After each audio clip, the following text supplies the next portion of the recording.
What's going on, guys? It's Mike here, and today I'm going to teach you how to use Python within Xcode. Traditionally, this isn't done naturally within Xcode, so we just got to do a few workarounds, but it is possible. I just figured it out a few days ago after a lot of research, and now it works. So let's open up Spotlight, type in Xcode. As you can see, I've done it a few trial runs before, but I'm just going to do it again. You see this create a new Xcode project. You're just gonna need to click that. And then under the templates, you're probably gonna be under iOS, but just navigate to cross-platform. You're seeing external build system. So you need that. Click next. Your product name, now this is what you're gonna call the folder or the Xcode project itself. So I'm gonna call it testing Python in Xcode. And my organization identifier, you're probably gonna have a blank spot here, but you could just use com as well since we don't actually have one. And the build tool, so this is pretty important. What you're gonna need to do is I'm gonna pull up terminal again with Spotlight. That's command spacebar if you didn't know. We go from terminal and we're gonna type which Python, and that's gonna tell us exactly where Python is in our Mac. And we can see it's located here. You just copy, paste it as your build tool here. After that, click next. Now navigate to a place where you feel comfortable saving this. I'm using the desktop for this presentation, but you could save it anywhere. I'm going to click create. So now we have all the Xcode set up on the outside. Now we got to actually make it run. So to do that, we're going to first need a Python file.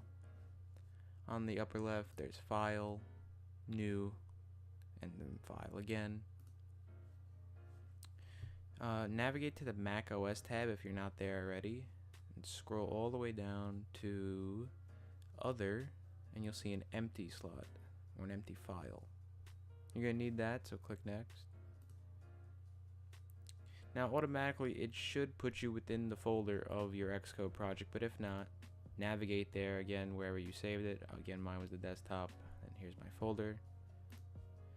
Now the save as, so this is the actual Python file.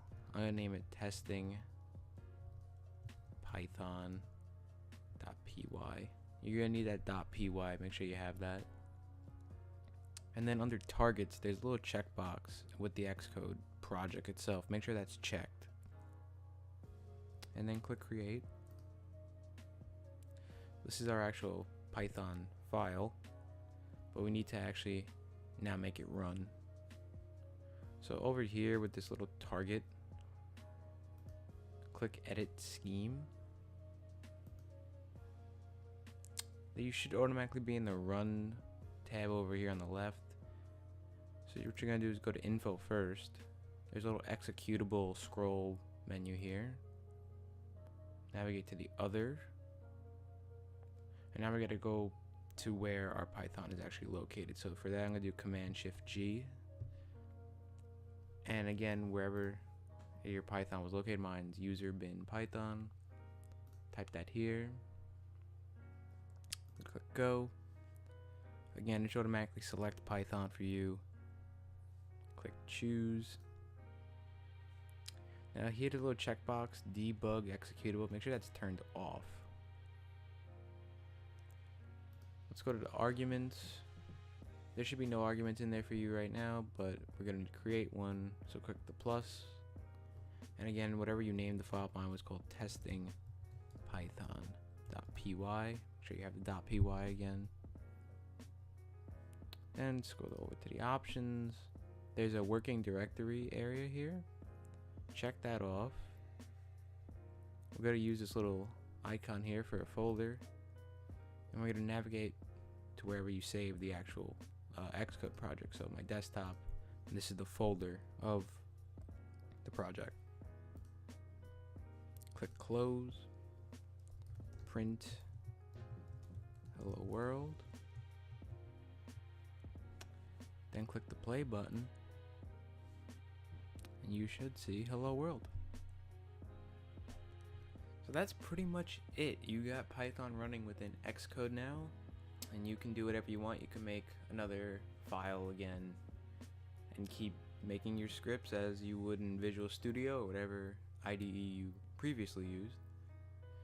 But I just did this just for fun because I'm trying to learn Xcode on my own time, and I thought, why can't I run Python with an Xcode? So again, thanks for watching. If you enjoyed the video, please give it a like, subscribe, and hopefully be making more tutorials in the future that relate to more coding and stuff, wherever I learn in computer science. So, peace.